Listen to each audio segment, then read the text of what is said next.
আসসালামু আলাইকুম সুপ্রিয় শিক্ষার্থী, রাসেল একাডেমির আরেকটি নতুন ভিডিওতে সবাইকে স্বাগত। আজ আমরা নবম দশম শ্রেণীর সাধারণ গণিতের প্রথম অধ্যায় বাস্তব সংখ্যা নিয়ে আলোচনা করব। প্রথমে আমাদের যে বিষয়টা জানা প্রয়োজন সেটা হচ্ছে পূর্ণ সংখ্যা কি, ভগ্নাংশ সংখ্যা কি, মূলদণ্ডক সংখ্যা কি ও বাস্তব সংখ্যা কি। তো পূর্ণ সংখ্যা হচ্ছে সেই সকল সংখ্যা শূন্য সহ সকল ধনাত্মক ও ঋণাত্মক সংখ্যাই হচ্ছে পূর্ণ সংখ্যা। আমি আবারও বলছি, শূন্য সহ সকল ধনাত্মক ও ঋণাত্মক সংখ্যাই হচ্ছে পূর্ণ সংখ্যা। অর্থাৎ 0, -1, -2, -3, 1, 2, 3 এভাবে সকল সংখ্যাই হচ্ছে পূর্ণ সংখ্যা। এরপরে ভগ্নাংশ সংখ্যা। ভগ্নাংশ সংখ্যা হচ্ছে যে সংখ্যাটিকে p/q আকারে প্রকাশ করা যায় সেটাই হচ্ছে পূর্ণ সংখ্যা, এবং এখানে p ও q পরস্পর সমমৌলিক হবে। যেমন 1/2 -5/3 -2/4 ইত্যাদি। এই ধরনের সংখ্যাকে আমরা ভগ্নাংশ সংখ্যা বলি। অমূলদ সংখ্যা হচ্ছে যে সংখ্যাকে p/q আকারে প্রকাশ করা যায়, অর্থাৎ যে সংখ্যাকে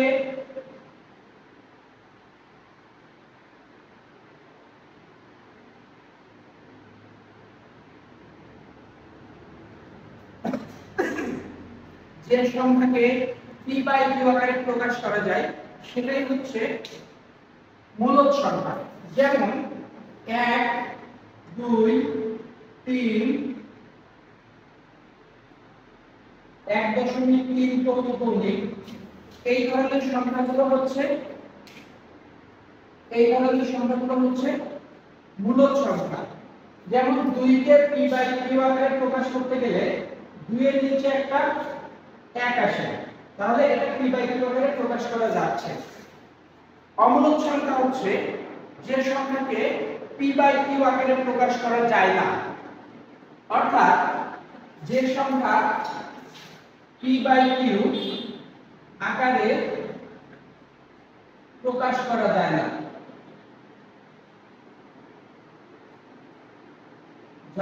না, তাকে অমূলদ সংখ্যা বলে। যেমন √2, √3, √5 ইত্যাদি। এই সংখ্যাগুলো p/q আকারে প্রকাশ করা যায় না, কারণ এই সংখ্যাগুলো যদি আমরা ক্যালকুলেশন করি √2 এর মান আসে 1.4142 অর্থাৎ এই সংখ্যাটা অসীম হবে, যার কারণে আমরা এই সংখ্যাটাকে p/q আকারে প্রকাশ করতে পারি না, যার কারণে এটা হচ্ছে একটি অমূলদ সংখ্যা। সেম ভাবে √3, √5 এগুলো সবই হচ্ছে অমূলদ সংখ্যা। তাহলে যে সংখ্যাকে p/q আকারে প্রকাশ করা যায় না সেই সংখ্যাকে অমূলদ সংখ্যা বলে। আর বাস্তব সংখ্যা হচ্ছে সকল মূলদ অমূলদ সংখ্যাকে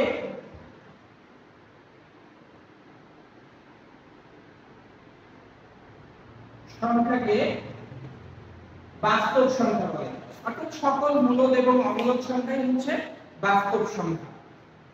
তো এই জিনিসগুলো আশা করি সবাই ক্লিয়ার হয়েছে। পূর্ণ সংখ্যা, ভগ্নাংশ সংখ্যা, মূলদ অমূলদ সংখ্যা ও বাস্তব সংখ্যা।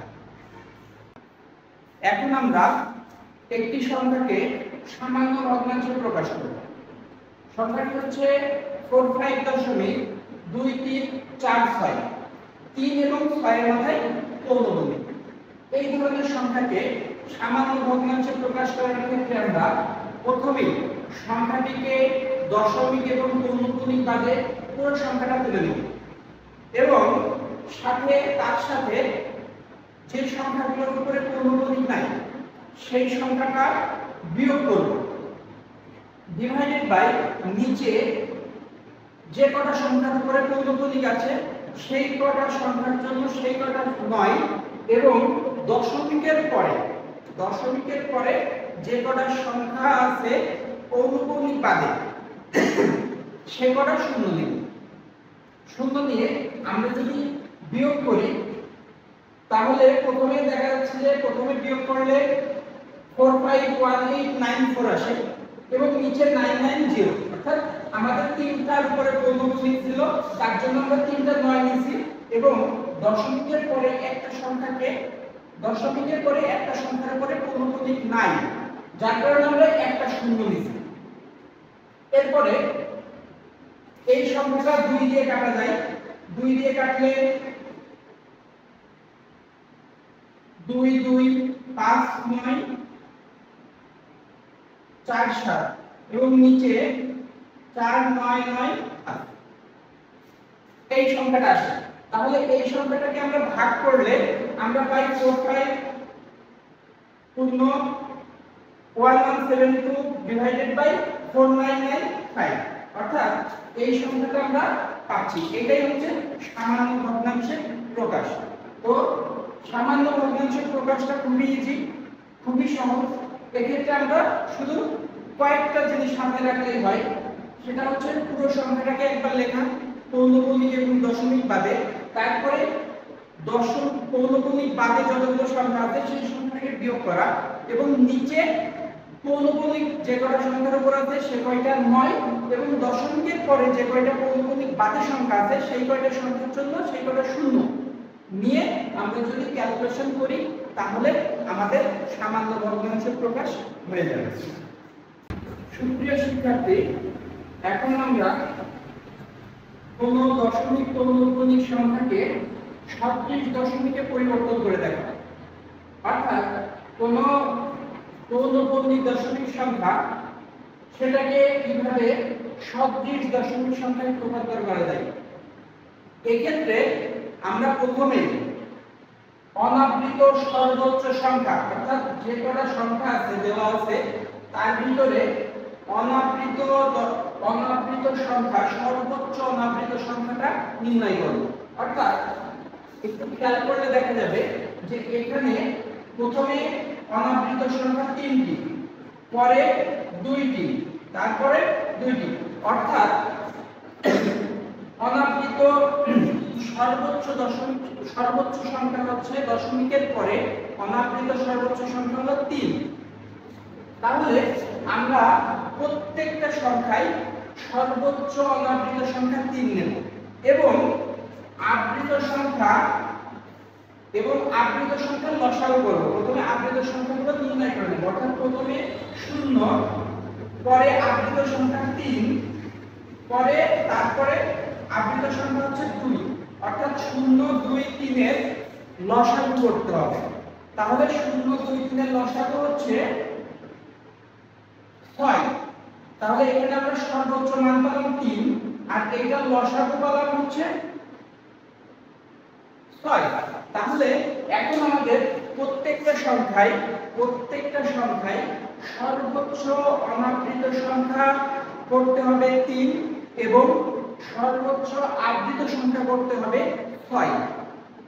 তো এক্ষেত্রে আমরা দেখি 3.467।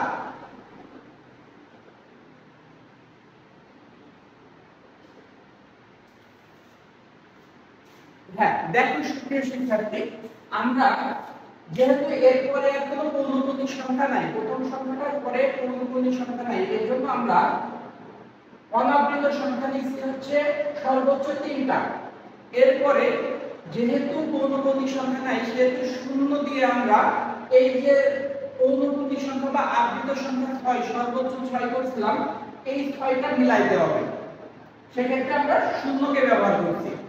এবার পরের সংখ্যায় 2.01 2 4 3 2 4 3 2, অর্থাৎ পৌনঃপুনিক মানে ওই সংখ্যাটা বারবার ব্যবহার করা যায়।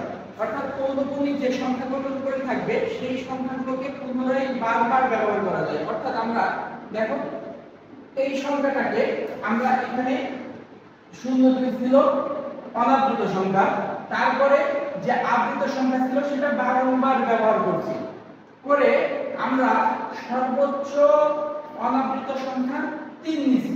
তাহলে তিনটা সংখ্যা বাদ দিলে এখান থেকে শুরু করে এখান থেকে 6, দেখো যে আমরা অনাবৃত সংখ্যা করছি 3টা এবং আবৃত সংখ্যা করছি 6টা, এবং এই আবৃত সংখ্যা 6টা করছি কোনটা দিয়ে, যেটা পৌনঃপুনিক সংখ্যা, অর্থাৎ যে সংখ্যাকে বারবার ব্যবহার করা যায় সেই সংখ্যা দিয়ে আমরা এটাকে আবৃত সংখ্যায় পরিণত করছি, 6টা আবৃত সংখ্যায় পরিণত করছি, এবং সর্বোচ্চ অনাবৃত সংখ্যা 3, সেই 3টা অনাবৃত সংখ্যা রাখছি। সেমভাবে এটাও 7.5